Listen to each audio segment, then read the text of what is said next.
আপনারা সামনের দিকে দেখবা, আর একটু উচ্চ কণ্ঠে দুরূদ শরীফ পড়াই না। আল্লাহুম্মা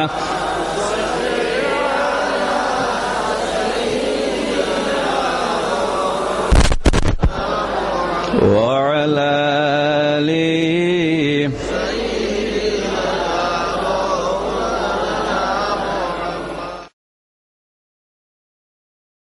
পৃথিবীর মধ্যে আল্লাহর পরে যদি কেউ সবচাইতে জ্ঞানী এবং গুণী থাকেন, সেই জ্ঞানী এবং গুণী সত্তার নাম হইল মুহাম্মাদুর রাসূলুল্লাহ সাল্লাল্লাহু আলাইহি ওয়াসাল্লাম।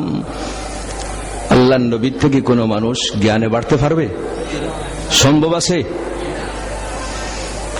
জ্ঞানের দিক দিয়েও রাসূলুল্লাহ শানদার, আমলের দিক দিয়েও রাসূলুল্লাহ শানদার। এই পৃথিবীর মধ্যে কোন মানুষ আমল করিয়া রাসূলুল্লাহ থেকে কোন সময় আগে বাড়তে পারবে না। কুরআন শরীফের মধ্যে রব্বুল আলামিন ঘোষণা করতেছেন, ইয়া আইয়ুহাল্লাযীনা আমানু লা তুকদ্দিমু বাইনা ইয়াদাইল্লাহি ওয়া রাসূলি। হে মুমিন জাতি, আমার নবীর আগে তোমরা বাড়িও না। বোঝা গেল রাসূলুল্লাহর চেয়ে কোন উম্মতি আমল থেকে বাড়তে পারবে না। সম্ভব আছে বাড়া?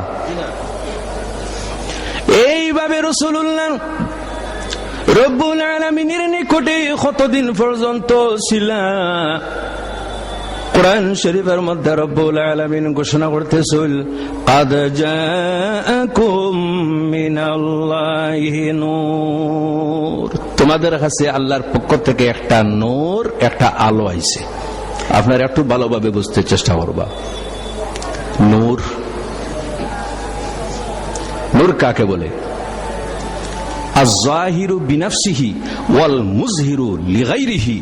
যে স্বয়ং আলোকিত এবং অন্যরে আলোকিত করতে পারে সে হইল নূর। সে কি? নূর। এখন একটা প্রশ্ন, রাসূলুল্লাহ যদি নূর, তাহলে মানব রূপে আল্লাহ এই দুনিয়াতে পাঠাইবার কি প্রয়োজন ছিল? এটা পরবর্তীতে আসে ৬টা গুণের মধ্যে একটা গুণ আছে। যাই হোক, শানদার। কতদিন পর্যন্ত রব্বুল আলামিনের দরবারে ছিল?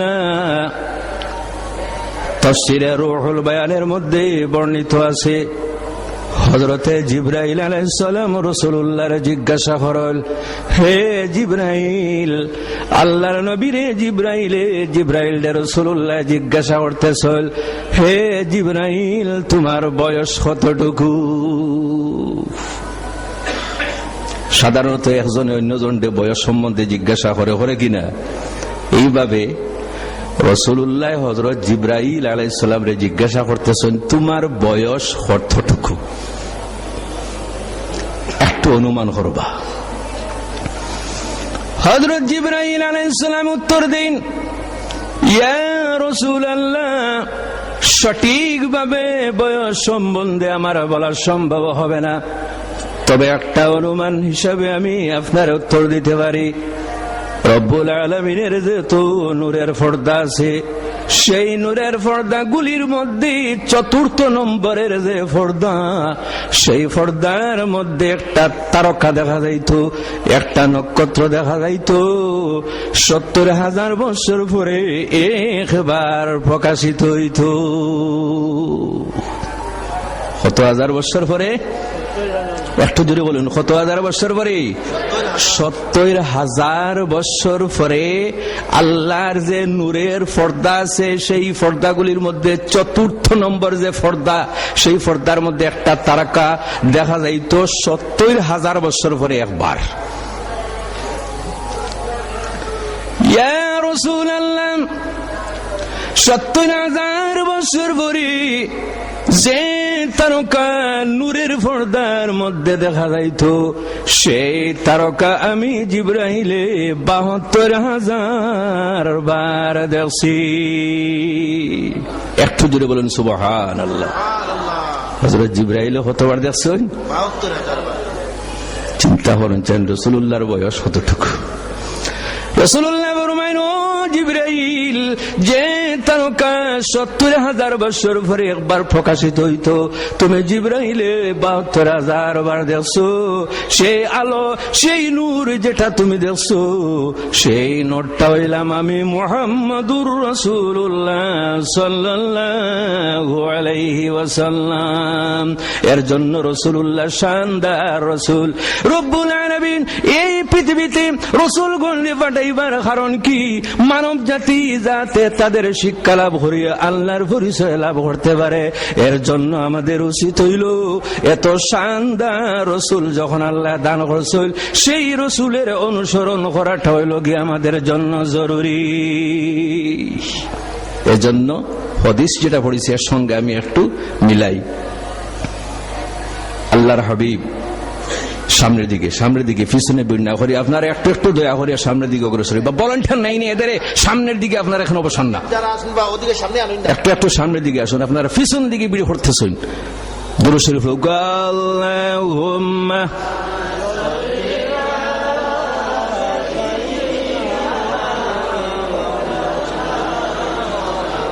ওয়া আলা আলি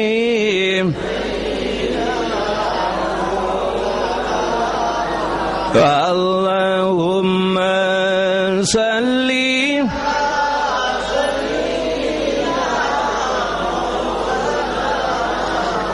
ওয়া আলা আলি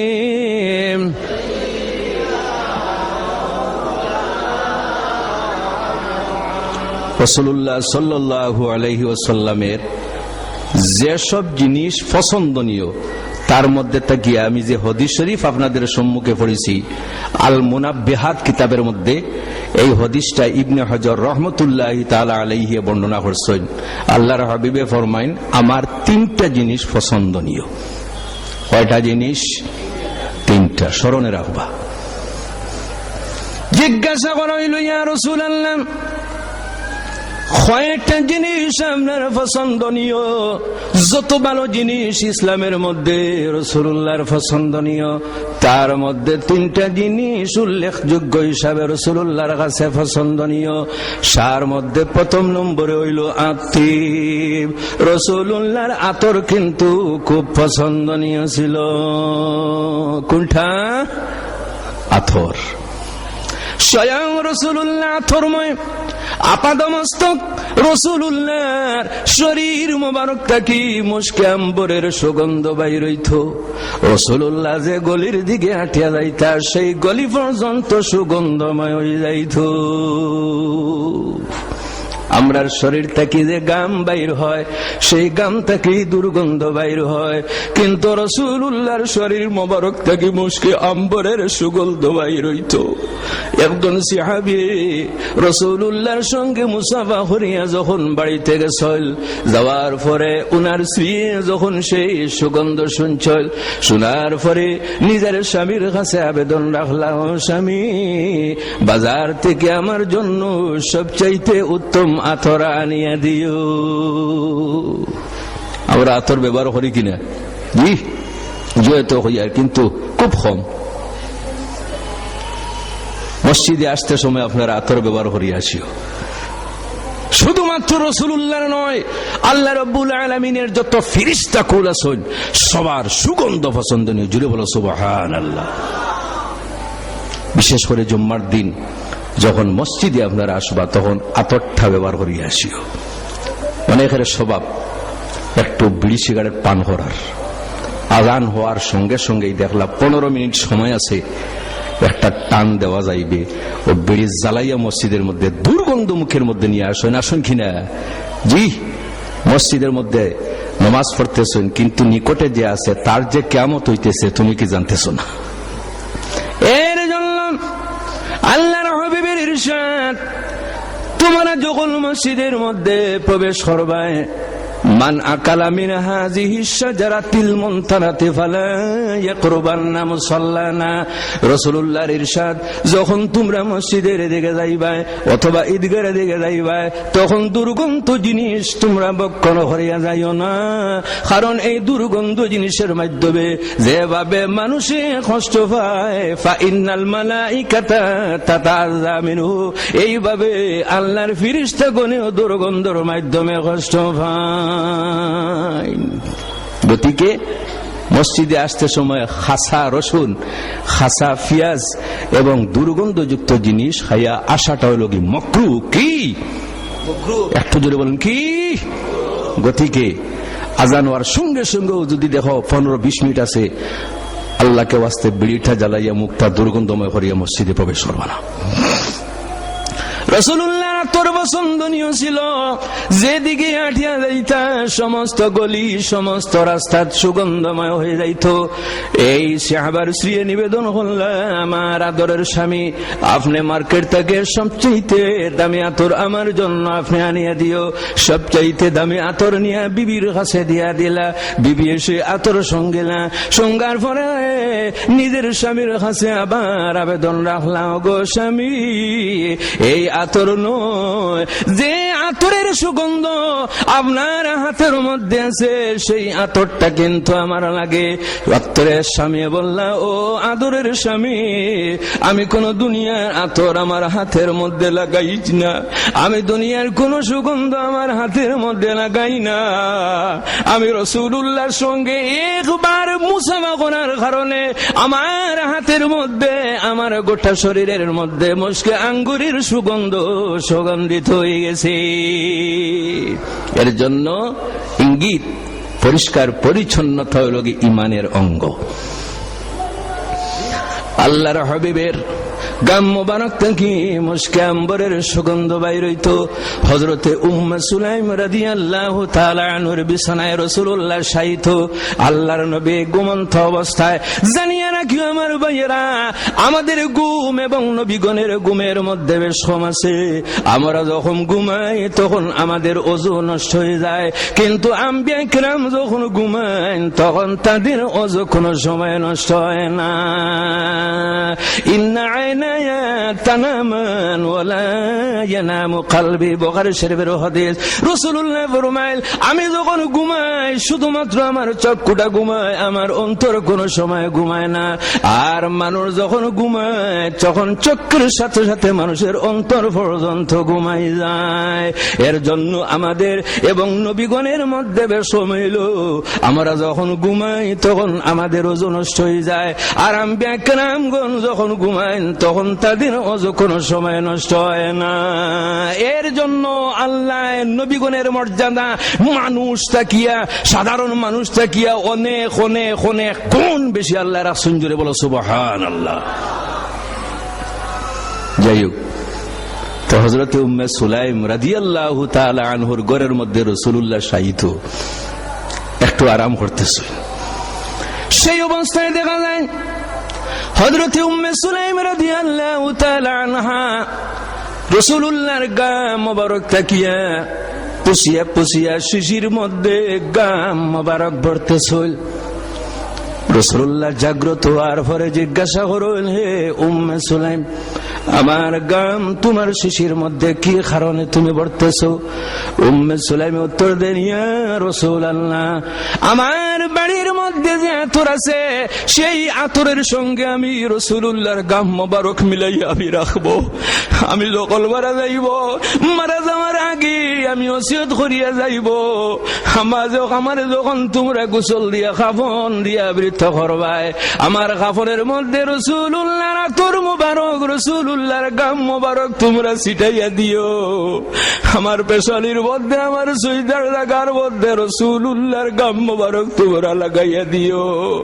যখন খবরে আমারে রাখি আইবা, ফেরেশতা কাপড় খুলার পরে যখন রাসূলুল্লাহর গাম মোবারকের সুগন্ধ পাইবা, তখন রাসূলুল্লাহর গাম মোবারকের কারণে আমারে ফেরেশতায় কবরের মধ্যে মায়া করিলাইবা। এর জন্য আল্লাহর নবী আপাদমস্তক সুগন্ধিত, জুড়ে বলো সুবহানাল্লাহ। একজন মেয়ে লোক রাসূলুল্লাহর নিকটে উপস্থিত দিয়ে জিজ্ঞাসা করতেছেন, ইয়া রাসূলুল্লাহ, আমার মেয়ের বিবাহের তারিখটা নির্দিষ্ট হয়ে গেছে, আমি আপনার কাছে উপস্থিত হয়েছি, আপনি আমার মেয়ের গিফট হিসাবে কি দান করবা? বর্তমান যুগে তো মানুষের ডিমান্ড করে কিনা, অমুক জিনিস দেওয়া লাগবে, অমুক জিনিস দেওয়া লাগবে, টিভি দেওয়া লাগবে, ফ্রিজ দেওয়া লাগবে, গাড়ি দেওয়া লাগবে, এই দেওয়া লাগবে, সেই দেওয়া লাগবে, ডিমান্ড করে কিনা? এইভাবে ডিমান্ড করিয়া গ্রহণ করাটা কিন্তু জায়েজ নয়। এই মেয়ে লোক রাসূলুল্লাহর কাছে নিবেদন করতেছেন, ইয়া রাসূলুল্লাহ, আমার মেয়ের বিবাহ, একটা জিনিসের কিন্তু আমার অভাব, আমি বাজারে কোনো আতর পাইছি না, আপনি আমার একটু আতর দিয়া দেই। রাসূলুল্লাহ নিজের শরীর মোবারক থেকে সামান্য আতর শিশির মধ্যে বরিয়া দিয়া হইলা, লইয়া যাও গো। রাসূলুল্লাহর গাম মুবারক পৃথিবীর মধ্যে সবচাইতে উত্তম আতর, তোমার মেয়ের বিবাহের মধ্যে এই আতরটা দিয়া দিও। এই আতর যদি থাকে তাহলে তোমার ঘরের মধ্যে থাকে কোনো সময় বরকত দূর হইবে না। এর জন্য আল্লাহর হাবিবের পছন্দনীয় জিনিসের মধ্যে একটা জিনিস হইল আতর। স্মরণ থাকবে আপনাদের, আতর, সেন্ট এবং এইভাবে যত জিনিস আছে এগুলির মধ্যে স্পিড থাকে যেগুলা মুকরুহ, এজন্য আতর। সংক্ষিপ্তভাবে আমার টাইমের ভিতরে আমি আপনাদের সম্মুখে রাখবো। 2 নম্বর জিনিস হইল রাসূলুল্লাহ ফরমান, প্রথম নম্বরের জিনিস হইল আমার কাছে আতর পছন্দনীয়। 2 নম্বরের জিনিসটা হইল নারী সমাজ আমার অত্যন্ত আদরের।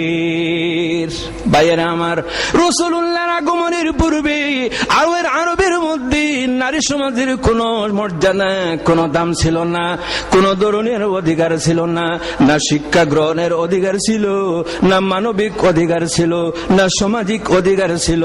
তারা কিভাবে নিজের বুক বিলাসের জন্য ব্যবহার করত। রাসূলুল্লাহ যখন সামান্য বড় হওয়ার পরে দেখলেন নারী সমাজের অবস্থা, এদের সমাজের মধ্যে কোনো দাম নাই, এদের সামাজিক কোনো ধরনের অধিকার নাই, শিক্ষা গ্রহণের কোনো অধিকার নাই। আল্লাহর নবী সর্বপ্রথম বাধা দিলা, ও আরবের মানুষেরা, যে নারী সমাজের উপর অত্যন্ত অত্যাচার তোমরা করতেছো, সেই নারী সমাজ তো মায়ের জাতি, এজন্য তাদের অধিকার আমাদের দিতে লাগবে। পৃথিবীর মধ্যে যে ধর্ম সর্বপ্রথম নারীর অধিকার নিয়ে আলোচনা করছে, নারীর অধিকার প্রতিষ্ঠিত করছে, সেই ধর্মটির নাম হইল দ্বীন ইসলাম। কোন ধর্ম? দ্বীন ইসলাম। আরবের মধ্যে একটা প্রথা ছিল, যদি কোনো ঘরের মধ্যে কোনো মেয়ে সন্তানের জন্ম হয়, সঙ্গে সঙ্গে এই মেয়ে সন্তান দফন করা হয়ে যেত, কারণ এরে তারা অভিশপ্ত মনে করত। এইভাবে একটা কবরস্থান এখন পর্যন্ত সেই মক্কা শরীফের মধ্যে আছে। আপনি যখন বিন লাদেন মসজিদের দিকে যাইবা, ব্রিজের উপর যখন উঠিবা, উঠার পরেও ডাইন দিকে ব্রিজের নিচে যে জায়গাটি আছে, সেই জায়গাটি জীবিত জিন্দা কবরস্থান নামে পরিচিত। সেই কবরস্থানের মধ্যে মেয়েদের দফন করা হইতো। এর জন্য রাসূলুল্লাহ সাল্লাল্লাহু আলাইহি ওয়াসাল্লামের ইরশাদ, মেয়েদের সম্বন্ধে কুরআন শরীফের মধ্যে রব্বুল আলামিন ঘোষণা করতেছেন, ওয়া ইযাল মাউউদাতু সুইলাত, আরে তোমরা যে মেয়েদের তোমরা ধ্বংস করতেছো, এদের জীবিত অবস্থায় কবরস্থ করতেছো, এদের সম্বন্ধে আল্লাহ রব্বুল আলামিন কিয়ামতের দিন জিজ্ঞাসা করবে। একজন সাহাবী রাসূলুল্লাহর নিকটে ইসলাম গ্রহণ করার পরে আলোচনা করল, ইয়া রাসূলুল্লাহ, আমার জীবনে আমার 6টি মেয়ে আমি কবরস্থ করছি। রাসূলুল্লাহ ফরমাইল, সাহাবী তুমি বর্ণনা করো। সেই সাহাবী বর্ণনা করতেছিল, আর রাসূলুল্লাহ নয়নের জল ছাড়িয়ে ক্রন্দন আরম্ভ করতেছিল। সেই সাহাবী বর্ণনা করতেছিল, সাহাবীর নাম হইল হযরতে কায়েস। হযরতে কায়েসে ফরমাইল, ইয়া রাসূলুল্লাহ, আমার একটি অত্যন্ত আদরের মেয়ে জন্মগ্রহণ জন্মগ্রহণ করলো। জন্মগ্রহণ করার সময় আমি কিন্তু বাড়ির মধ্যে ছিলাম না, আমি আমার বাড়ি থেকে বাইরে ছিলাম ব্যবসা বাণিজ্যের উদ্দেশ্যে। যখন ঘরের মধ্যে জন্মগ্রহণ করলো, জন্মগ্রহণ করার পরে আমার স্ত্রীর বয়ে ঢুকিল, এই মেয়েটি যদি ঘরের মধ্যে থাকে তাহলে আমার স্বামী যখন বাড়িতে আসবা তখন আই মেয়েটি আপনার কবরস্থ করিলাইমা। এদের শরীরের মধ্যে যে দিল ছিল, দিলের পরিবর্তে পাথর ছিল। তারা এই পরিমাণ নাফরমানির মধ্যে লিপ্ত ছিল যে নাফরমানির কারণে তাদের দিল কঠোর হয়ে গেছিল, যার জন্য ভালো কথা তাদের অন্তরে ঢুকত না। হযরতে কয়েছে আল্লাহর নবীর কাছে এক মেয়ের দফনের কথা আলোচনা করতেছে, আর রাসূলুল্লাহ শুনিয়া মেয়ের জল ছাড়তেছে। হযরতে ওমর ফরমাইন, ও কয়েস, নবী মুহাম্মদুর রাসূলুল্লাহর তুমি ক্রন্দন করাইতেছো, কোন কারণে তোমার ঘটনা বন্ধ করো। রাসূলুল্লাহ ফরমায়েন, বর্ণনা করতে দাও। কয়েসের মনের দুঃখ যদি আমার কাছে বর্ণনা করেন তাহলে নিশ্চয় মনের মধ্যে শান্তি আসবে।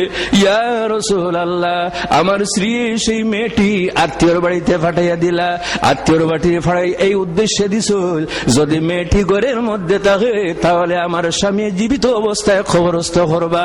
যদি আমি গড়তাকি অন্যত্র যদি দিয়া দেই তাহলে আমার স্বামীও দেখলাম না, আমার মেয়েটি নিরাপদে থাকলো। এইভাবে আমি যখন বাইরে ছিলাম কয়েক বছর অতিবাহিত হয়ে গেছে। যখন আমি বাড়িতে আসলাম, আসার কয়েকদিন আগে আমার সেই মেয়েটি পূর্ণিমার চন্দ্রের মতো। আমি যখন দেখলাম ঘরের মধ্যে একটা বিয়ে অত্যন্ত সুন্দরী, এই মেয়েটি দেখার সঙ্গে সঙ্গে আব্বা আব্বা হইয়া যখন বাবার নিকটে আসলো, আমার খুলে আসার সঙ্গে সঙ্গে আমার জড়াইয়া ধরিয়া আমার গায়ের মধ্যে যখন ধরল, আমি বাবা হিসাবে মেয়েটির যে মায়া মমতা, সেই মায়া মমতার ঢেউ যখন আমার অন্তরের মধ্যে প্রকাশ পাইল, তখন আমি বুঝতে পারলাম এই মেয়েটি হয়তো আমার মেয়ে। আমার স্ত্রী গর্ভবতী অবস্থায় আমি যে রাখিয়া গেছিলাম, সেই স্ত্রীর ঘর থেকে হয়তো এই মেয়েটি জন্মগ্রহণ করছে। সঙ্গে সঙ্গে আমার এই দিলের অবস্থা পরিবর্তন হইল। কারণ মানুষ যখন গুনার মধ্যে লিপ্ত থাকে, মানুষ যখন পাপের মধ্যে লিপ্ত থাকে, থাকতে থাকতে কিন্তু তার দিলের অবস্থাটা কিন্তু পরিবর্তন হয়ে যায়। এজন্য আপনারা দেখবা রাসূলুল্লাহর ইরশাদ, যখন মানুষে গুনার কাজ করে, পাপের কাজ করে, নাফরমানির কাজ করে, তার অন্তরের মধ্যে একটা দাগ বয়। এইভাবে সে পাপের কাজ করতে থাকে, অন্তরের মধ্যে দাগ বয়। এইভাবে পাপের কাজ করতে থাকে, অন্তরের মধ্যে দাগ বয়। শেষ মুহূর্তে দাগ পূর্ণ হওয়ার পরে সেই ব্যক্তির দ্বারা আর ভালো কাজ সংগঠিত হওয়া সম্ভব হয় না। এর জন্য রাসূলুল্লাহর ফরমান, তোমাদের অন্তরের যে নাফরমানির দাগ, এই দাগগুলো ছুটাইতে হইলে তোমাদের দুইটা কাজ করতে লাগবে। কয়টা কাজ? এক নম্বরের কাজ হইল তোমরা মরণের কথা বেশি বেশি স্মরণ করো। মরণের কথা তোমরা বেশি বেশি স্মরণ করো। মরণের কথা যদি মানুষে বেশি বেশি স্মরণ করে তাহলে তার অন্তরের মধ্যে যে গুনার দাগ আছে সেগুলি আস্তে আস্তে পরিষ্কার হইবে। আজকে পৃথিবীর মধ্যে যে জাতি ধর্ম বর্ণ নির্বিশেষে আমি বলতেছি, মানুষের অন্তরের মধ্যে স্রষ্টার ভয় নাই, যার জন্য মানুষ গুনার দিকে দাবিত হচ্ছে। আমার ভাইয়েরা, ঠিক কিনা? না ভুল বললাম না শুদ্ধ বললাম? মানুষের অন্তর তাকিয়া স্রষ্টার ভয় সরে গেছে, যার জন্য মানুষে গুনার কাজের দিকে অগ্রসর হয়, নারী দর্শনের দিকে অগ্রসর হয়, মানুষের হক আত্মসাৎ করার দিকে অগ্রসর হয়, মানুষের হত্যার দিকে অগ্রসর হয়, মানুষের হক মানুষের অধিকার ধ্বংস করার দিকে আত্মসাৎ করার দিকে অগ্রসর হয়। কি কারণে? মানুষের অন্তরের মধ্যে স্রষ্টার ভয় নাই। কিসের ভয় নাই? স্রষ্টার ভয় নাই। এজন্য আমার ভাইয়েরা, স্রষ্টার ভয় আমাদের অন্তরের মধ্যে ঢুকাইতে লাগবে। তো রাসূলুল্লাহ সাল্লাল্লাহু আলাইহি ওয়াসাল্লামে শুনতেছেন এই ঘটনাটি। অনেক মানুষ আছে বিবাহের পরেও কিন্তু চায় ছেলে সন্তানের জন্ম হোক, ঠিক কিনা? জি, মেয়ে সন্তানের জন্মটা তার কাছে কিন্তু বড় পছন্দনীয় নয়। ইন কেস মেয়ে সন্তান জন্ম লওয়া, ছেলে সন্তান জন্ম দেওয়া, এটা কার কাজ? আল্লাহর কাজ। কার কাজ? পিছনে যারা আছো আল্লাহর নাম উচ্চারণ করতে আপনাদের ভয় হয় কিনা? কার খাস? আল্লাহর খাস। কোন মানুষের এখতিয়ার আছে, ক্ষমতা আছে? কোন ক্ষমতা নাই। রাসূলুল্লাহর ফরমান, বর্তমানে অভিযোগ উঠানি হয় ইসলাম ধর্ম মেয়েদের অধিকার খর্ব করতেছে। এটা কিন্তু না বুঝিয়া, নাউযুবিল্লাহি মিন যালিক, ইসলাম কোন সময় নারী সমাজের অধিকার খর্ব করতেছে না। বরং পৃথিবীর মধ্যে সর্বপ্রথম যে ধর্ম নারী সমাজের অধিকার নিয়ে কথা বলল, সেই ধর্মটির নাম হইল ইসলাম ধর্ম। কোন ধর্ম? ইসলাম ধর্ম। যদি কোন ঘরের মধ্যে মেয়ে সন্তানের জন্ম হয়, দুইজন ফেরেশতা সেই ঘরের বাসিন্দাদের জন্য দোয়া করতে দাও। চিন্তা করুন আমার ভাই, যদি কোন ঘরের মধ্যে মেয়ে সন্তানের জন্ম হয়, দুইজন ফেরেশতা দোয়া করতে থাকুন ছেলে সন্তানের জন্য, কিন্তু নয়। মেয়ে সন্তানের জন্ম গ্রহণ হওয়ার পরে দুইজন ফেরেশতা দোয়া করতে থাকুন, আয় আল্লাহ দুর্বল মনার জন্ম হইছে, আয় আল্লাহ এই ঘরের মধ্যে আপনি মওলায় বরকত দান করো। আর একদল ফেরেশতা দোয়া করতে থাকুন, আয় আল্লাহ দুর্বল মনার জন্ম হইছে, হায় আল্লাহ এই ঘরটা কি যত ধরনের মন্দ এফেক্ট আছে, আসরাত আছে, সমস্ত আপনি মওলায় দূর হইয়া দে। এজন্য রাসূলুল্লাহর ঘরের মধ্যে সর্বপ্রথম মেয়ে সন্তানের জন্ম হইছে। কার জন্ম হইছে? মেয়ে সন্তানের জন্ম হইছে।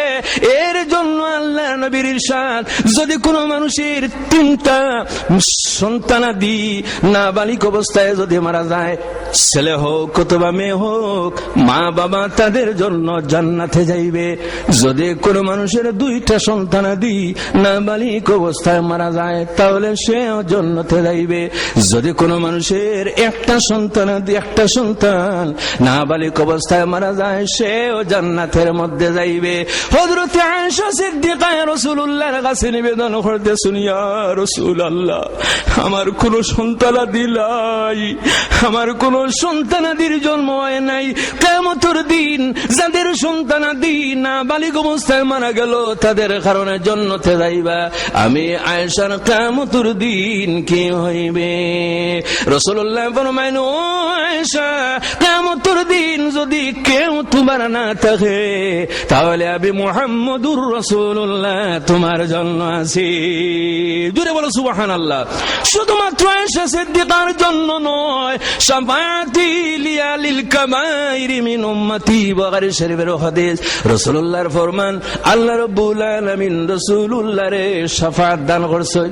শাফাআত দান করছেন কিনা? জোরে বলুন, দান করছেন কিনা? রাসূলুল্লাহর শাফাআত দান করছেন। এই শাফাআত আসলে কিন্তু গুনাহগার উম্মতের জন্য। শাফাআতি লিয়াহলিল কাবাইরি মিন উম্মতি, আমার উম্মতের গুনাহগার যারা, তাদের জন্য আমি মুহাম্মদুর রাসূলুল্লাহ। আর নেককার যারা, তাদের জন্য আল্লাহ রাব্বুল আলামিন। জোরে বলো সুবহানাল্লাহ। পড়ো দুরূদ শরীফ, আল্লাহুম্মা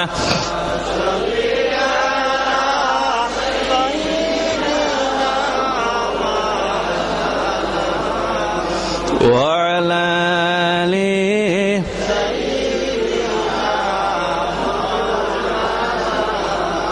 اللهم صل على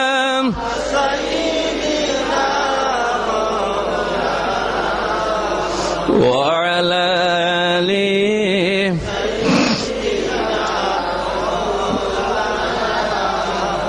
হযরতে কায়েস রাসূলুল্লাহর কাছে নিবেদন করতেছিল, ইয়া রাসূলুল্লাহ, পূর্ণিমার চন্দ্রের মতো আমার মেয়েটি যখন আমি দেখলাম, প্রথমে আমার অন্তরের মধ্যে মায়া ঢুকলো, তারপরে বড় বড় তার যুগের প্রথা অনুযায়ী আমার ভিতরে কিন্তু সেই কথাটাই দেখা দিল। কোন কথা? মেয়ের জন্ম হইছে, যদি এই মেয়ে যদি বড় হয়, তাহলে আমি মানুষের কাছে কিন্তু লজ্জিত হয়ে যাইবে। নাউযুবিল্লাহি মিন যালিক। মেয়ে সন্তানের জন্ম হইলে মানুষের কাছে কি লজ্জিত হওয়া লাগে? জি, অসংখ্য পরিমাণ আছে। ছেলে সন্তান গরির মধ্যে মা বাবার কিন্তু শান্তি নেই, ছেলে কথা শুনতেছে না, এক ছেলে এদিকে আর এক ছেলে অন্যদিকে, মা বাবার শান্তি নাই। কিন্তু অসংখ্য ঘর আছে যে ঘরের মধ্যে মেয়ে সন্তান, তাদের কিন্তু অন্তরের মধ্যে শান্তি আছে। কোন গ্যারান্টি আছে ছেলে সন্তানের জন্ম হইলে জান্নাতি হয়ে যাইবা আর মেয়ে সন্তানের জন্ম হইলে দুজকে পৌঁছে যাবে? কোন গ্যারান্টি আছে? নাই।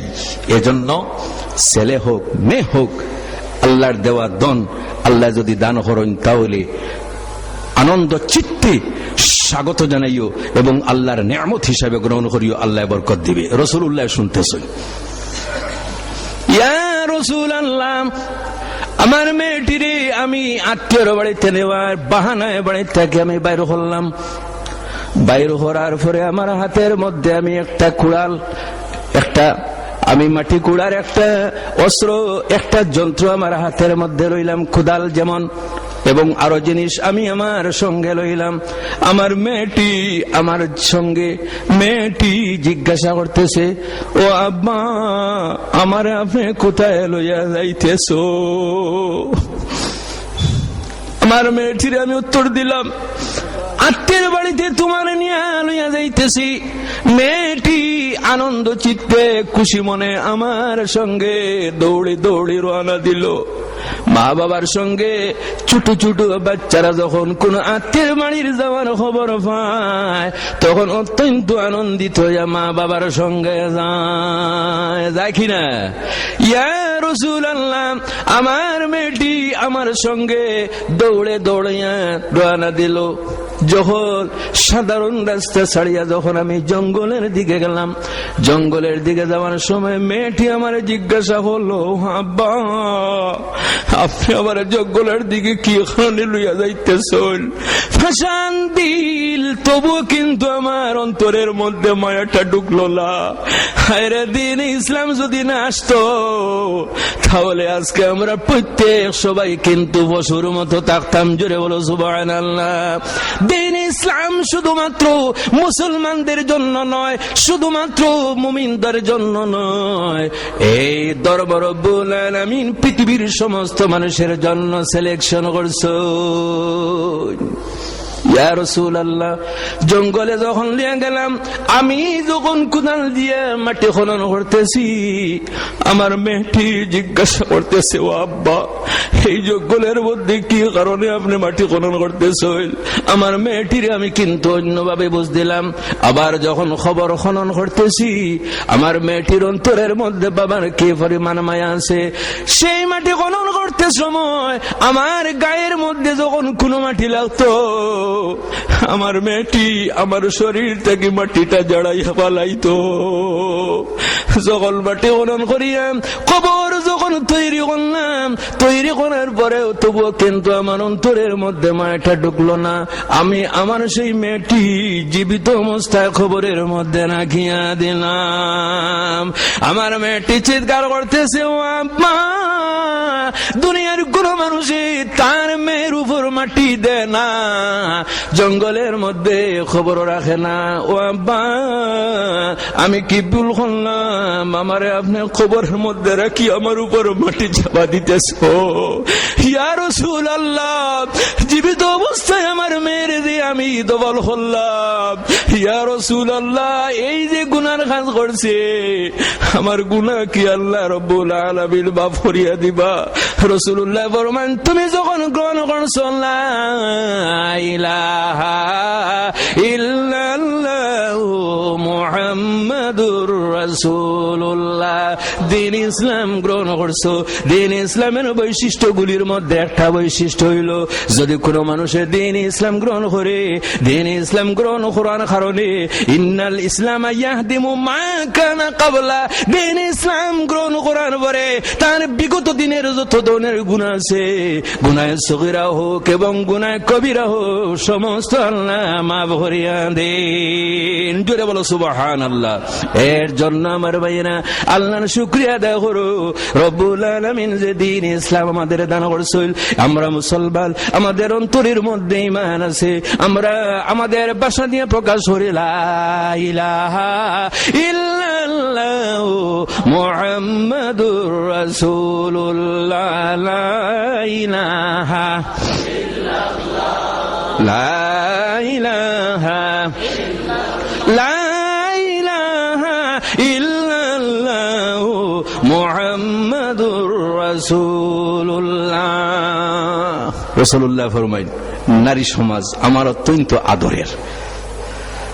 তবে জানিয়ে রাখবাম, যেভাবে বর্তমান যুগে বিশেষ করিয়া দ্বীন ইসলামের বিরুদ্ধে চক্রান্ত চলতেছে, সেই চক্রান্তের মধ্যে একটা চক্রান্ত হইল, তারা চক্রান্ত হরিয়া রাসূলুল্লাহর উপর অভিযোগ ওঠায় রাসূলুল্লাহ নারী লুভী ছিলেন। নাউযু বিল্লাহি মিন যালিক। আরে রাসূলুল্লাহ নারী লুভী নয়।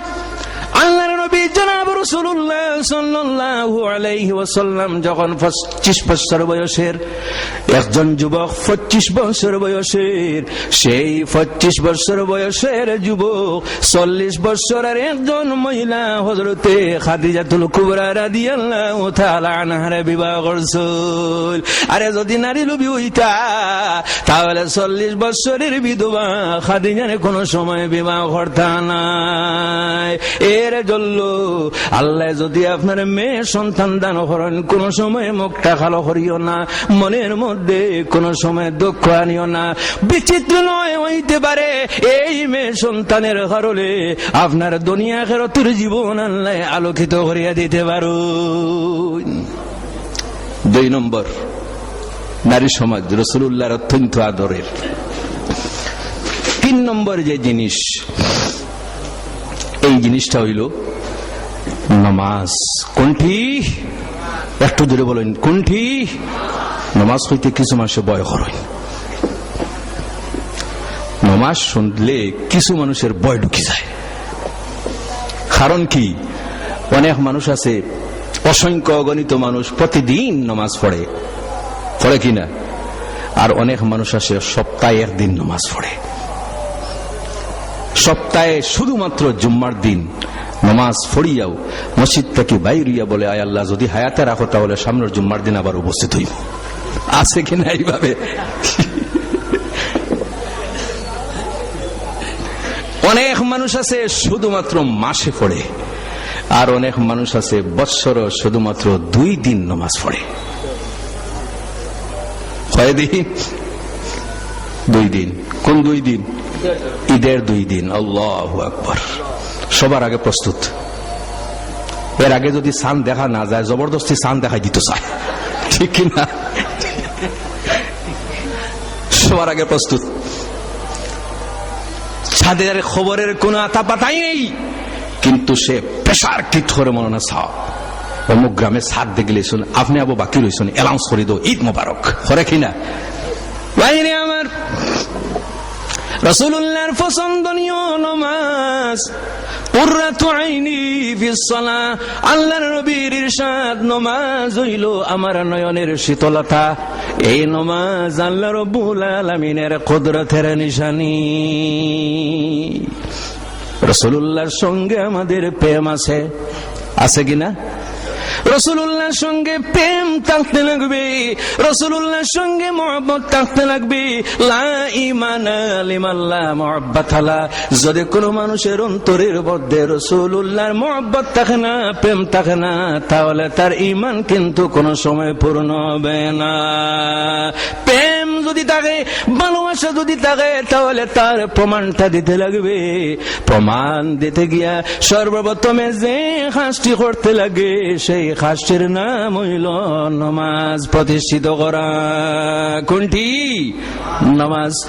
আমার ভাইয়েরা, রাসূলুল্লাহর পছন্দনীয়, আল্লাহর পছন্দনীয় রাসূলুল্লাহ সাল্লাল্লাহু আলাইহি ওয়াসাল্লামে আল্লাহর নবী যখন মেরাজ গমন করছিল, মেরাজ যাইতে সময় কোন ফেরেশতারা রাসূলুল্লাহ যখন সিজদার মধ্যে ইবাদত করতেছিল, কোন ফেরেশতারা দেখতেছিল দাঁড়াইয়া ইবাদত করতেছিল, কোন ফেরেশতারা দেখতেছিল দুয়ার মধ্যে আছিল, কোন ফেরেশতারা দেখতেছিল তাসবিহ তাহলিল করতেছিল, কোন ফেরেশতারা দেখতেছিল রুকুর অবস্থায় আল্লাহর নাম উচ্চারণ করতেছিল, কোন ফেরেশতা সিজদার অবস্থায় আল্লাহর নাম উচ্চারণ করতেছিল। এইভাবে বিভিন্ন অবস্থায় সিয়ামাইকের বিভিন্ন অবস্থায় ফেরেশতাদের দেখিয়া রাসূলুল্লাহর অত্যন্ত ভালো লাগলো। আল্লাহর নবীর মনের মধ্যে আকাঙ্ক্ষা জাগ্রত হইল, যদি এইভাবে যত ইবাদতের পদ্ধতি আছে সমস্ত জমায়া যদি আল্লাহ একটা ইবাদত আমার উম্মতকে দান করতা তাহলে সবচাইতে ভালো হইতো। গতিকে নামাজ হইল সমস্ত ইবাদতের সমষ্টি। এই নামাজ সম্বন্ধে আলোচনার বেশ কি প্রয়োজন নেই। নামাজ রাসূলুল্লাহর পছন্দনীয়। নামাজ যদি মানুষে পড়ে তাহলে সেই ব্যক্তির অন্তরের মধ্যে রাসূলুল্লাহর প্রেম ভালোবাসা জন্ম লইবে। তবে নামাজটা কিন্তু আন্তরিকতার সাথে পড়তে লাগবে। ইন্নাস সালাতা তানহা আনিল ফাহশাই ওয়াল মুনকার। নামাজ এমন একটা ইবাদত যে ইবাদতের দ্বারা মানুষ অশ্লীল এবং ঘৃণিত কাজ থেকে বিরত থাকতে পারে। তিনটা জিনিস মনে থাকবো আপনাদের, মনে থাকবে আপনাদের। প্রথমে হইল গিয়ে আথর, দ্বিতীয় নম্বরে নারী সমাজ। আপনার বোন হোক, আপনার মা হোক, যে কোনো মানুষের বোন হোক, যে কোনো মানুষের মা হোক, যে কোনো মানুষের মাসি হোক, পুপু হোক, জাতি ধর্ম বর্ণ নির্বিশেষে তাদের যে অধিকার আছে আপনার দিতে লাগবে। দ্বীন ইসলাম প্রত্যেকের অধিকার নির্ধারণ করিয়া দিয়েছে। জুড়ে বলো সুবহানাল্লাহ। আল্লাহর নবীর যে 6টি গুণ, সেই 6টি গুণের মধ্যে একটা হইল রাসূলুন, শানদার রাসূল। তারপরে এই আয়াতের মধ্যে রব্বুল আলামিন ঘোষণা করতেছেন মিন আনফুসিকুম, তোমাদের মধ্য হতে। অর্থাৎ আল্লাহ এই নবীরে পাঠাইছেন মানব জাতিটা কি? কোন জাতিটা কি? একটু জোরে বলুন, কোন জাতিটা কি? মানব জাতিটাকে আল্লাহ নবীরে পাঠাইছিল। জিন্নাত জাতটা কি নয়, ফেরেশতার জাতটা কি নয়, মানব জাতিটা কি। গতিকে মানব জাতিটা কি আল্লাহ পাঠাইছিল। কিন্তু আপনি মনে করবেন না সাধারণ মানুষ। রাসূল মানিয়া বিশ্বাস করার নাম হইল ঈমান। যদি কোনো মানুষের রাসূল মানিয়া বিশ্বাস না করে, ভাই মানিয়া বিশ্বাস করে, বাতিজা মানিয়া বিশ্বাস করে, দাদা মানিয়া বিশ্বাস করে, তাহলে সেই ব্যক্তি কোনো সময় মুমিন হইবে না। রাসূল মানিয়া বিশ্বাস করতে লাগবে। মানুষের মধ্যে থাকি দান করায় গোটা মানব জাতির জন্য গৌরব। রাসূলুল্লাহ যেমন মানব জাতির মধ্যে আল্লাহ দান করছিল, নূর হিসাবে যদি আল্লাহ পাঠাইতা তাহলে এই নূরের কোনো মানুষে অনুসরণ করা সম্ভব নয়। গতিকে আল্লাহ মানব জাতির মধ্য হতে রাসূলুল্লাহরে আল্লাহ পাঠাইছিল যাতে মানুষে রাসূলুল্লাহর অনুসরণ করতে পারে। আল্লাহ নবী কিভাবে খাওয়া দাওয়া করতেছেন মানুষে অনুসরণ করতে পারে। রাসূলুল্লাহ কিভাবে ইবাদত বন্দেগী করতেছেন মানুষ যাতে অনুসরণ করতে পারে। রাসূলুল্লাহ কিভাবে মসজিদের মধ্যে গিয়া ইমামতি করতেছো করুন মানুষে যাতে অনুসরণ করতে পারে। রাসূলুল্লাহ কিভাবে কথাবার্তা করল সেই কথাবার্তার নিয়ম নীতিকে মানুষে যাতে অনুসরণ করতে পারল। মানুষে অনুসরণ করার জন্য মানব আকৃতিতে রাসূলুল্লাহ এই পৃথিবীর মধ্যে পাঠাইছিল। তবে সাধারণ মানুষ নয়। সাধারণ মানুষ এবং নবীগণের মধ্যে 28 ধরনের ব্যবধান আছে। জুড়ে বলো সুবহানাল্লাহ। কত ধরনের ব্যবধান? 28 ধরনের ব্যবধান আছে। তার মধ্যে একটা হইল আমার ভাইয়েরা জানিয়া রাখিও, আল্লাহর নবী যারা আল্লাহর মনোনীত, আল্লাহর সিলেকশন, সাধারণ মানুষ কোন সময় শক্তির দ্বারা ইবাদতের দ্বারা নবুয়ত লাভ করতে পারে না। আর আল্লাহ রাব্বুল আলামিন জানেন নবুয়ত দান করুল। এর জন্য আমার বুজুর্গগণ মিন আনফুসিকুম, মানুষের মধ্যে হতে একটা উদাহরণ আমি আপনাদের সম্মুখে আমি পেশ করি। অনেক মানুষে মনে করতে পারে রাসূলুল্লাহ যখন মানুষ, আমরাও মানুষ। রাসূলুল্লাহ মানুষ, আমরাও মানুষ। রাসূলুল্লাহর দুইটি চক্ষু আছে, আমাদের দুইটি চক্ষু আছে। রাসূলুল্লাহর দুইটি হাত আছে, আমাদের দুইটি হাত আছে। রাসূলুল্লাহর দুইটি পা আছে, আমাদের দুইটি পা আছে। তাহলে রাসূলুল্লাহ এবং আমাদের মধ্যে বেশ কম কোনটা রইল?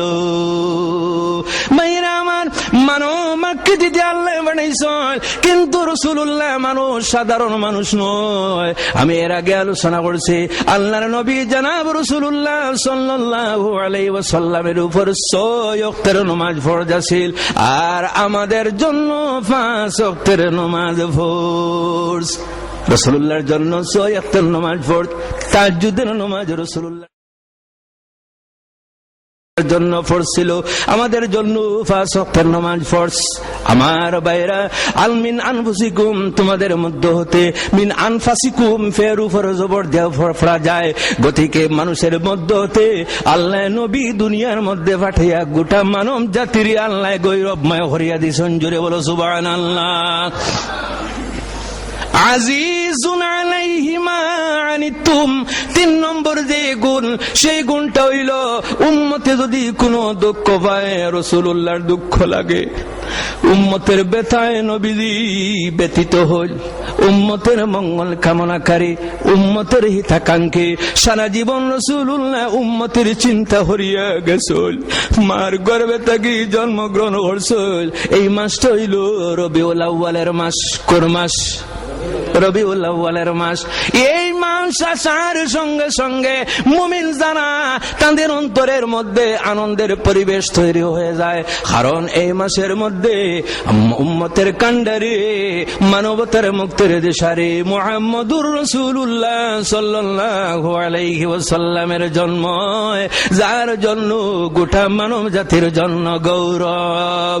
আল্লাহ নবীর জন্মের কারণে রব্বুল আলামিন খুশি, আল্লাহর ফেরেশতা খুশি, পৃথিবীর যত প্রাণীকুল সমস্ত খুশি, কিন্তু একটা খুশ হইল না। একটা কিন্তু নারাজ রয়েছে। কোনটা? ইবলিস। কোনটা? ইবলিস। রাসূলুল্লাহর জন্মের কারণে আল্লাহ রাব্বুল আলামিনের গোটা আল্লাহই খুশি, কিন্তু একটা খুশ হইল না, তার নাম ইবলিস। 3 দিন ইবলিস খুব বেশি ক্রন্দন করছে। কয়দিন? 3 দিন।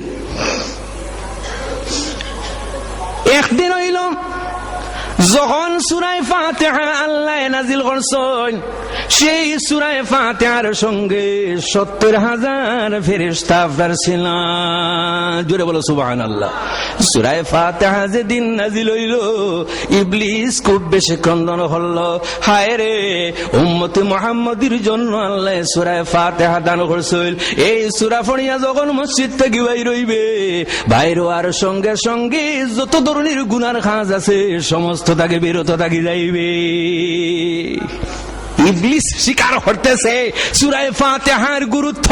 যখন মানুষে সূরা ফাতিহা পড়িয়া শুনিয়া মসজিদ থেকে বাইর হইবে, তখন মানুষ সংশোধন হয়ে যাইবে। কিন্তু আমরা মুসলমান মসজিদ থেকে নামাজ পড়িয়া বাইর হওয়ার পরেও কিন্তু যে কর্মে থাকে, যে কৈবাসে থাকে, সেই কৈবাসটা মানুষের মধ্যে থাকে কিনা আমি বুঝতে পারলাম না। মানুষের দোষ সূরা ফাতিহার এবং নামাজের তো দোষ নয়। জি, অনেক মসজিদ আছে নামাজ পড়ার পরে শত শত মানুষ মসজিদে প্রবেশ করে। অনেক মানুষে তাড়াহুড়ার মাধ্যমে তার চপ্পলটাও, স্যান্ডেলটাও, জুতাটাও বাইরে রাখিয়া যায়। নামাজ পড়ার পরেও দেখা যায় চপ্পল নাই, স্যান্ডেল নাই, জুতা নাই। হয় কিনা আমার ভাইয়েরা? বুঝতে পারলাম না। নমাজি সুর হইল না, সুর নমাজি হয়ে গেছে। জি, নমাজি তো কোনোদিন চোর হইবে না, সম্ভব আছে? আন্তরিকতার সাথে যদি কোনো মানুষের নামাজ পড়ে, তাহলে এইভাবে আর খাস করবে না।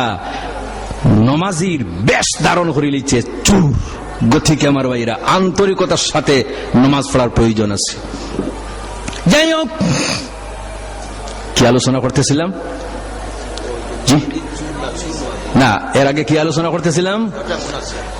6টা গুণ।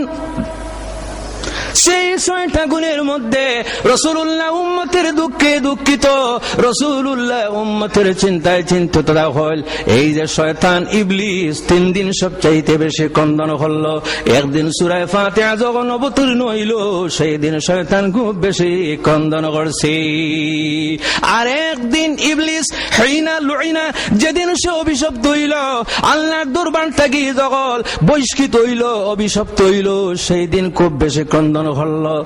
আর কোন দিন ক্রন্দন হলো? যেদিন মুহাম্মদুর রাসূলুল্লাহ সাল্লাল্লাহু আলাইহি ওয়াসাল্লামের জন্ম হইল।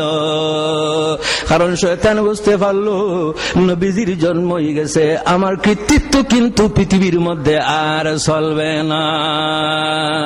নবীজির জন্ম হইছে, শিরক কুফরি কিন্তু দুনিয়ার থেকে বিদায় নিবে। নবীজির জন্ম হইছে কোন ধরনের গুনার হাতের দিকে, এই নবী যে দিকে যাইবা মানুষদের বুঝাইবা, মানুষ সঙ্গে সঙ্গে তার অনুগত হয়ে যাইবা। যার জন্য এই ইবলিস রাসূলুল্লাহর জন্মের কারণে কিন্তু আপনার নারাজ রইছে। আমরা মুসলমান রাসূলুল্লাহর জন্মের কারণে খুশি না আমরা নারাজ? জোরে বলুন, খুশি না নারাজ? আমরা খুশি এর জন্য আল্লাহ নবীর কারণে দুনিয়ার মধ্যে হাজার হাজার মানুষ হেদায়েত প্রাপ্ত হইছিল। দোয়া করো আল্লাহ নবীজির কারণে যাতে দুনিয়া আখিরাতের জীবনটা আমাদের আলোকিত হয়ে যায়। নবীজি কি পরিমাণ উম্মতের জন্য দুঃখী। সমস্ত মানুষ পৃথিবীর মধ্যে জন্মগ্রহণ যখন করে তখন ক্রন্দন করি করিয়া জন্মগ্রহণ করে, কিন্তু রাসূলুল্লাহর যখন জন্ম হইছে গোটা উম্মতের ক্রন্দনরত মানুষ সমস্তরে হাসাইয়া হাসাইয়া জন্মগ্রহণ করছে। যত মানুষ পৃথিবীতে জন্মগ্রহণ করে, জন্মগ্রহণ করার পরে নিজের চিন্তায় চিন্তিত থাকে, সে ক্রন্দন করে। কিন্তু রাসূলুল্লাহ যখন পৃথিবীতে আগমন করলা, মার গর্ভে থাকি যখন এই পৃথিবীতে আসলা, আসার পরে সিজদার অবস্থা রাসূলুল্লাহ আসমানের দিকে মুখমণ্ডল উত্তোলন করিয়া আল্লাহর দরবারে নিবেদন করতেছিল, রব্বি হাবলি উম্মতি, হায় আল্লাহ আমার গুনাহগার উম্মত যারা আছেন তাদের মওলা মাফ করিয়া দে। হায় রে উম্মত, যে নবী জন্মের পরেও উম্মতের চিন্তায় চিন্তিত, যে নবী মসজিদের মধ্যে যাওয়ার পরে উম্মতের চিন্তায় চিন্তিত, যে নবী ঘরের মধ্যে এক আয়াত পড়িয়া সমস্ত রাত্রি অতিবাহিত করতাম। কিতাবের মিশকাত শরীফের হাদিসের মধ্যে বর্ণিত, কোরআন শরীফের মধ্যে একটি আয়াত আছে, ইন তুআযিবুহুম ফাইন্নাহুম ইবাদুক ওয়া ইন তাগফির লাহুম ফাইন্নাকা আনতাল গফুরুর রহিম। এই আয়াতটি পড়ি পড়ি রাসূলুল্লাহ সমস্ত রাত্রি অতিবাহিত করিলাইতা। এর অর্থ হইল, আয় আল্লাহ আপনি যদি আমার উম্মতকে আযাব দেও তাহলে আপনি মওলা গফুরুর রহিম। হায় আল্লাহ আপনি যদি মাফ করিয়া দেও তাহলে আপনার কোনো মানুষে জিজ্ঞাসা করবে না। এর জন্য রাসূলুল্লাহর খিদমতে যখন কোনো সিয়ামায় কোনো গুনার কাজ করিলাইতা, আল্লাহ নবীর খিদমতে উপস্থিত হইয়া সঙ্গে সঙ্গে তওবা করিয়া পবিত্র হয়ে যাইতা। জোরে বলো সুবহানাল্লাহ। রাসূলুল্লাহ সাল্লাল্লাহু আলাইহি ওয়াসাল্লাম সর্বদা উম্মতের চিন্তায় চিন্তিত থাকতা। যখন আল্লাহর হাবিবের ইন্তেকাল হইল, আল্লাহর নবীর যখন ওফাত হইল, ওফাত হওয়ার পরে যখন রাসূলুল্লাহর কবরে রাখলা, কবরে রাখার পরে হযরত আব্দুল্লাহ বিন আব্বাস রাদিয়াল্লাহু তাআলা আনহু দেখতেছেন রাসূলুল্লাহর ঠোঁট মোবারক লড়াছড়া করতেছে। আমার ভাইরা, মানুষ মারা যাওয়ার পরে কিন্তু মানুষের মুখে ঠোঁটে কোনো সময় নড়াছড়া করে না, কিন্তু রাসূলুল্লাহ যখন কবরে শায়িত অবস্থায় রাখা হয়েছে তখন দেখা যায় রাসূলুল্লাহর ঠোঁট মোবারক নড়াছড়া করতেছে। হযরত আব্দুল্লাহ বিন আব্বাস রাদিয়াল্লাহু তাআলা আনহু রাসূলুল্লাহর মুখের নিকটে নিজের কান মোবারক লাগাইয়া শুনতেছেন, রাসূলুল্লাহ দোয়া করতেছেন উম্মতের জন্য, আয় আল্লাহ রব্বি হামলি উম্মতি, হায় আল্লাহ আমার উম্মতরে আপনি বলে মাফ করিয়া দেও। যে উম্মতি দুনিয়ার থেকে যাওয়ার পরেও কিন্তু যে নবী উম্মতের চিন্তায় চিন্তিত থাকছল। এখন পর্যন্ত নবীজি কবরের মধ্যে উম্মতের চিন্তায় চিন্তিত আছল। তাফসীরে সাবি শরীফের মধ্যে হাদিস বর্ণিত, রাসূলুল্লাহর ইরশাদ, হায়াতি খায়রুল লাকুম ওয়া মামাতি খায়রুল লাকুম। আমার উম্মতেরা, আমার জীবন তোমাদের জন্য ভালো এবং আমার মরণ তোমাদের জন্য ভালো। জীবনটা ভালো তোমরা তো অনুভব করছো, মরণটা ভালো এই কারণে যখন আমি দুনিয়ার থেকে বিদায় নিব, হাদিসে বর্ণিত, প্রত্যেক দিন সকাল বিকাল রাসূলুল্লাহর কাছে উম্মতের আমলনামা পেশ করা হয়। জোরে বলো সুবহানাল্লাহ। ফাইন ওয়াজাতু খায়রান হামিদুল্লাহ। যদি এই আমলনামার মধ্যে কোনো ভালো জিনিস যদি আমি দেখি, আমলনামার মধ্যে যদি কোনো বালাই দেখি, আমলনামার মধ্যে যদি কোনো নেকি দেখি, আমলনামার মধ্যে যদি কোনো ভালো কাজ থেকে, হামিদুল্লাহ, আমি আল্লাহর শুকরিয়া আদায় করি। উম্মতের চিন্তায় রাসূলুল্লাহ কবরে ওখানে চিন্তিত। আর যখন ফাইন ওয়াজাতু সুআন ইস্তাগফারতু লাহুম, আর যখন কোন উম্মতের আমলনামায় আমি গুনাহ দেখি, তখন আল্লাহর দরবারে নিবেদন করি, আয় আল্লাহ, আমার উম্মতের আপনি মাওলায় মাফ করিয়া দেও। যে নবীজি সারা জীবন উম্মতের চিন্তায় চিন্তিত থাকছল, এখন পর্যন্ত কবরের মধ্যে চিন্তায় চিন্তিত আছল।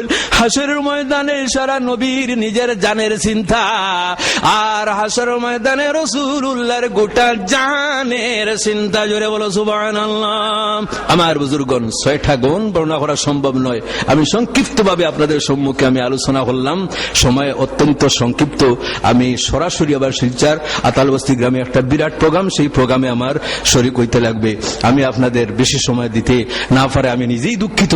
আপনারা অত্যন্ত আশা নিয়ে এখানে উপস্থিত হয়েছিল।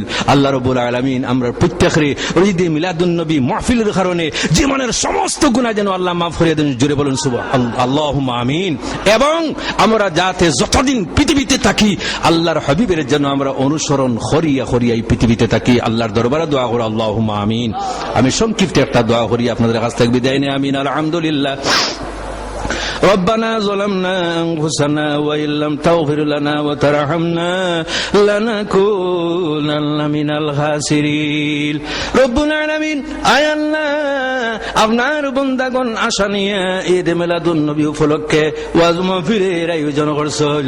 আয় আল্লাহ, যারা এই ওয়াজ মাহফিলের জন্য সাহায্য সহযোগিতা করছেন, আয় আল্লাহ, যারা দৌড়াদৌড়ি করছেন, প্রত্যেকের দুনিয়া আখিরাতের মধ্যে আপনি সাহায্য করেন। রব্বুল আলামিন, আপনার বন্দাগণ আওয়াজ শোনার সঙ্গে সঙ্গে মসজিদের উপর তলায় উপস্থিত হইয়া পরিপূর্ণ হয়ে গেছে। আয় আল্লাহ, যা কিছু আলোচনা করলাম আপনার বন্দাগণ মনোযোগের সাথে শুনছেন। আয় আল্লাহ, আমাদের আলোচনা শোনা আপনার বন্দাগণের শোনা আপনি কবুল আর মঞ্জুর ফরমাও। রব্বুল আলামিন, নিশ্চয়ের মধ্যে সব দেওয়ায় সর্বপ্রথমে আকা নামদার হুজুর পুরনুর সাল্লাল্লাহু আলাইহি ওয়াসাল্লামের খেদমতে আলী উনার শান মোতাবেক পৌঁছাইয়া দেওয়ায় আল্লাহ। আয় আল্লাহ, আপনার হাবিবে যেন আমাদের তরফ থেকে সবের দোপ আমি আনন্দিত এই কথা গঞ্জালো। হাইলাকান্দির সিরাজপট্টির মসজিদের মধ্যে বসে আমার উম্মতে এখন পর্যন্ত বলিছই না। হায় আল্লাহ, আমাদের দোয়ার সঙ্গে যেন রাসূলুল্লাহ দুই হাত মোবারক উঠাইয়া আমিন হই নাই। আয় আল্লাহ, নবী যে দোয়াতে আমিন হইবা সেই দোয়া তো আপনার দরবার থেকে কোনো সময় ফিরিবে না। আয় আল্লাহ, নবীজির খাতিরে হযরত আদম আলাইহিস সালাম থেকে আজ পর্যন্ত যত মুমিন মুমিনাত খবরবাসী হইছেন, আল্লাহ সমস্ত বারবার পৌঁছাইয়া দেওয়ায় আল্লাহ। আয় আল্লাহ, বিশেষ করে আমাদের যত নতুন পুরাতন মুর্দেগান খবরবাসী হইছিল, আয় আল্লাহ সমস্ত বারবার পৌঁছাইয়া দেও। বিশেষ করে যাদের মা এবং বাবা দুনিয়ায় ছাড়িয়া কবরের বাসিন্দা হয়ে গেছিল, আয় আল্লাহ আমাদের মা বাবার কবরটারে আপনার জান্নাতের টুকরায় পরিণত করিয়া দেওয়ায় আল্লাহ। আয় আল্লাহ, যাদের মা বাবা জীবিত আছিল, মা বাবার আয়াতের মধ্যে বরকত দিয়া দেও। আয় আল্লাহ, রোগগ্রস্ত যারা আছেন তাদের রোগ আপনি মওলায় দয়া গুণে নিরাময় করিয়া দেওয়ায় আল্লাহ। আয় আল্লাহ, সন্তানাদির বদামলের কারণে মা বাবার আপনি রোগ দিয়া পরীক্ষা লইও না। আয় আল্লাহ, আমরা যারা মা বাবা হয়ে গেছি, আমাদের বদামলের কারণে আমাদের সন্তানাদের আপনি রোগ দেওয়া পরীক্ষা লইও না। আয় আল্লাহ, আয় আল্লাহ, এই পৃথিবীতে অসংখ্য গণিত ধরনের গুনার কাজ করি লাইছি। আয় আল্লাহ, আপনার দরবারে আমরা স্বীকার করি। আর আয় আল্লাহ, আপনার হাবিবের ইরশাদ, ইন্না রাব্বাকুম হাইয়ুন কারীম ইয়াসনাই মিন আবদিহি যা রাফা ইয়াদাইহি আন ইয়ারুদ্দাহুমা সিফরা। যখন কোন মানুষ সালেন্ডার হইয়া আপনার দরবারে ভিক্ষার হাত বাড়াই দে, আপনি মওলানা লজ্জা লাগে তার হাত খালি ফিরাইয়া দেও না। আয় আল্লাহ, জীবনে অসংখ্য করে তো গুনার কাজ করিয়া লজ্জিত হইয়া অনুতপ্ত হইয়া আপনার দরবারে ভিক্ষার হাত বাড়াই দিয়েছে। আয় আল্লাহ, আয় আল্লাহ, আমাদের জীবনের সমস্ত গুনাহগুলি মাফ করিয়া দেও। আয় আল্লাহ, বাদ বাকি যে জীবন রয়েছে কামলের মাধ্যমে আলোকিত করার ক্ষমতা দান করো। আয় আল্লাহ, আর আমর রাইবিল, কোন মানুষে যখন মানুষের কাছে হাতে ধরিয়া মাফ চায় মানুষে মাফ করিয়া দিনায়, যখন কোন মানুষে মানুষের পায়ে ধরিয়া মাফ চায় মানুষে মাফ না দিয়া কোন সময় ছাড়ে না। আয় আল্লাহ, আয় আল্লাহ, আমরা আমরার কপাল আপনার কুদরতের কদমের মধ্যে লাগাইয়া সওয়াল করি। আর আয় আল্লাহ, আয় আল্লাহ, নবীজির কারণে অসংখ্য গণিত মানুষদের আপনি মাফ করিয়া দিছো। হায় আল্লাহ, আপনার নবীজির কারণে যদি আমরা মাফ করিয়া দেও না, তাহলে আমাদের মতো হতভাগ্য পৃথিবীর মধ্যে আর কেউ হইবে না। আয় আল্লাহ, নবীজির নূরানি চেহারার দিকে চাইয়া বাইতুল মুকদ্দাস বদলাইয়া কাবা শরীফ কিবলা বানাই দিছো। আয় আল্লাহ, আয় আল্লাহ, আপনার নবীজির চেহারা মোবারকের কারণে আমাদের নামায় আমলের মধ্যে যত গুনাহ আছে নেকি দিয়ে পরিবর্তন করিয়া দিলা। আয় আল্লাহ, আয় আল্লাহ, আমাদের সামাজিক আমাদের পারিবারিক অবস্থার আপনি মোলা পরিবর্তন করিয়া দেও। আয় আল্লাহ, যারা পড়াশোনার মধ্যে আছেন স্কুল কলেজ মসজিদ মাদ্রাসা ইউনিভার্সিটিতে, আয় আল্লাহ, প্রত্যেকরে আপনি বিবেক বুদ্ধি জ্ঞান দিয়া দেও। বড় বড় জ্ঞানী বানাও, গুণী বানাও, কিন্তু ইমানের দামন তাকে সরাইও না। আয় আল্লাহ, যারা রুজি রোজগারের মধ্যে আছেন খৈর বরকত দান করো। আয় আল্লাহ, যারা রুজি রোজগার ছাড়া আছেন হালাল রুজির সন্ধান দিয়ে মালামাল করিয়া দেও।